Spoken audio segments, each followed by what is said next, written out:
The Goose Girl, a fairy tale by Brothers Grimm. The king of a great land died, and left his queen to take care of their only child. This child was a daughter who was very beautiful, and her mother loved her dearly, and was very kind to her. And there was a good fairy too, who was fond of the princess, and helped her mother to watch over her. When she grew up, she was betrothed to a prince who lived a great way off. And as the time drew near for her to be married, she got ready to set off on her journey to his country. Then the queen, her mother, packed up a great many costly things, jewels and gold and silver, trinkets, fine dresses, and in short everything that became a royal bride. And she gave her a waiting maid to ride with her, and give her into the bridegroom's hands, and each had a horse for the journey. Now the princess's horse was the fairy's gift, and it was called Falada, and could speak. When the time came for them to set out, the fairy went into her bedchamber, and took a little knife and cut off a lock of her hair, and gave it to the princess and said, "Take care of it, dear child, for it is a charm that may be of use to you on the road." Then they all took a sorrowful leave of the princess, and she put the lock of hair into her bosom, got upon her horse, and set off on her journey to her bridegroom's kingdom.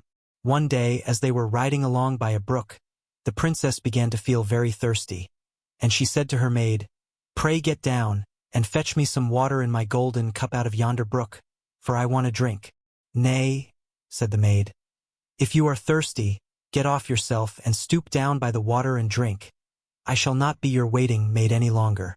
Then she was so thirsty that she got down, and knelt over the little brook and drank. For she was frightened, and dared not bring out her golden cup, and she wept and said, "Alas, what will become of me?" And the lock answered her and said, "Alas, alas, if thy mother knew it, sadly, sadly would she rue it." But the princess was very gentle and meek, so she said nothing to her maid's ill behavior, but got upon her horse again. Then all rode farther on their journey, till the day grew so warm, and the sun so scorching, that the bride began to feel very thirsty again. And at last, when they came to a river, she forgot her maid's rude speech and said, "Pray get down and fetch me some water to drink in my golden cup." But the maid answered her, and even spoke more haughtily than before, "Drink if you will, but I shall not be your waiting maid." Then the princess was so thirsty that she got off her horse, and lay down, and held her head over the running stream, and cried and said, "What will become of me?" And the lock of hair answered her again, "Alas, alas, if thy mother knew it, sadly, sadly would she rue it." And as she leaned down to drink, the lock of hair fell from her bosom, and floated away with the water. Now she was so frightened that she did not see it. But her maid saw it and was very glad, for she knew the charm, and she saw that the poor bride would be in her power, now that she had lost the hair. So when the bride had done drinking and would have got upon Falada again, the maid said, "I shall ride upon Falada, and you may have my horse instead." So she was forced to give up her horse, and soon afterwards to take off her royal clothes and put on her maid's shabby ones. At last, as they drew near the end of their journey, this treacherous servant threatened to kill her mistress if she ever told anyone what had happened. But Falada saw it all and marked it well. Then the waiting maid got upon Falada, and the real bride rode upon the other horse, and they went on in this way till at last they came to the royal court. There was great joy at their coming, and the prince flew to meet them and lifted the maid from her horse, thinking she was the one who was to be his wife, and she was led upstairs to the royal chamber. But the true princess was told to stay in the court below. Now the old king happened just then to have nothing else to do, so he amused himself by sitting at his kitchen window, looking at what was going on, and he saw her in the courtyard. As she looked very pretty, and too delicate for a waiting maid, he went up into the royal chamber to ask the bride who it was she had brought with her, that was thus left standing in the court below. "I brought her with me for the sake of her company on the road," said she. "Pray give the girl some work to do, that she may not be idle."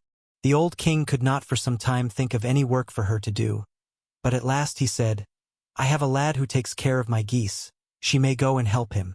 Now the name of this lad, that the real bride was to help in watching the king's geese, was Curdken. But the false bride said to the prince, "Dear husband, pray do me one piece of kindness." "That I will," said the prince. "Then tell one of your slaughterers to cut off the head of the horse I rode upon, for it was very unruly and plagued me sadly on the road. But the truth was, she was very much afraid lest Falada should some day or other speak, and tell all she had done to the princess. She carried her point, and the faithful Falada was killed. But when the true princess heard of it, she wept and begged the man to nail up Falada's head against a large dark gate of the city, through which she had to pass every morning and evening, that there she might still see him sometimes. Then the slaughterer said he would do as she wished, and cut off the head, and nailed it up under the dark gate. Early the next morning, as she and Curdken went out through the gate, she said sorrowfully, "Falada, Falada, there thou hangest." And the head answered, "Bride, bride, there thou gangest. Alas, alas, if thy mother knew it, sadly, sadly would she rue it." Then they went out of the city and drove the geese on. And when she came to the meadow, she sat down upon a bank there, and let down her waving locks of hair, which were all of pure silver. And when Curdken saw it glitter in the sun, he ran up and would have pulled some of the locks out, but she cried, "Blow, breezes, blow, let Curdken's hat go. Blow, breezes, blow, let him after it go. O'er hills, dales, and rocks, away be it whirled, till the silvery locks are all combed and curled." Then there came a wind, so strong that it blew off Curdken's hat, and away it flew over the hills, and he was forced to turn and run after it, till, by the time he came back, she had done combing and curling her hair, and had put it up again safe. Then he was very angry and sulky, and would not speak to her at all. But they watched the geese until it grew dark in the evening, and then drove them homewards.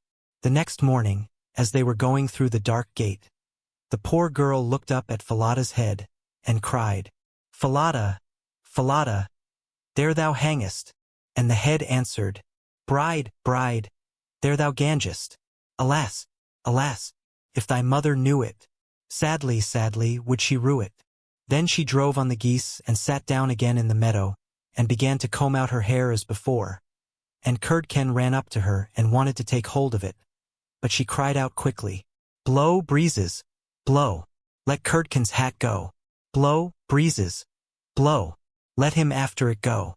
O'er hills, dales, and rocks, away be it whirled, till the silvery locks are all combed and curled." Then the wind came and blew away his hat, and off it flew a great way, over the hills and far away, so that he had to run after it. And when he came back she had bound up her hair again, and all was safe. So they watched the geese till it grew dark. In the evening, after they came home, Curdken went to the old king and said, "I cannot have that strange girl to help me to keep the geese any longer." "Why?" said the king. "Because, instead of doing any good, she does nothing but tease me all day long." Then the king made him tell him what had happened. And Curdken said, "When we go in the morning through the dark gate with our flock of geese, she cries and talks with the head of a horse that hangs upon the wall, and says, 'Falada, Falada, there thou hangest.' And the head answers, 'Bride, bride, there thou gangest. Alas, alas, if thy mother knew it, sadly, sadly would she rue it." And Curdken went on telling the king what had happened upon the meadow where the geese fed, how his hat was blown away, and how he was forced to run after it, and to leave his flock of geese to themselves. But the old king told the boy to go out again the next day, and when morning came, he placed himself behind the dark gate, and heard how she spoke to Falada, and how Falada answered. Then he went into the field, and hid himself in a bush by the meadow's side. And he soon saw with his own eyes how they drove the flock of geese, and how, after a little time, she let down her hair that glittered in the sun. And then he heard her say, "Blow, breezes, blow, let Curdken's hat go. Blow, breezes, blow, let him after it go. O'er hills, dales, and rocks, away be it whirled, till the silvery locks are all combed and curled." And soon came a gale of wind, and carried away Curdken's hat, and away went Curdken after it, while the girl went on combing and curling her hair. All this the old king saw, so he went home without being seen, and when the little goose girl came back in the evening he called her aside, and asked her why she did so. But she burst into tears and said, "That I must not tell you or any man, or I shall lose my life." But the old king begged so hard, that she had no peace till she had told him all the tale, from beginning to end, word for word. and it was very lucky for her that she did so. For when she had done, the king ordered royal clothes to be put upon her, and gazed on her with wonder, she was so beautiful. Then he called his son and told him that he had only a false bride, for that she was merely a waiting maid, while the true bride stood by. And the young king rejoiced when he saw her beauty, and heard how meek and patient she had been. And without saying anything to the false bride, the king ordered a great feast to be got ready for all his court. The bridegroom sat at the top with the false princess on one side, and the true one on the other. But nobody knew her again, for her beauty was quite dazzling to their eyes, and she did not seem at all like the little Goose Girl, now that she had her brilliant dress on. When they had eaten and drank and were very merry, the old king said he would tell them a tale. So he began and told all the story of the princess, as if it was one that he had once heard. And he asked the true waiting maid what she thought ought to be done to anyone who would behave thus. "Nothing better," said this false bride, "than that she should be thrown into a cask stuck round with sharp nails, and that 2 white horses should be put to it, and should drag it from street to street till she was dead." "Thou art she," said the old king, "and as thou hast judged thyself, so shall it be done to thee." And the young king was then married to his true wife, and they reigned over the kingdom in peace and happiness all their lives. And the good fairy came to see them, and restored the faithful Falada to life again.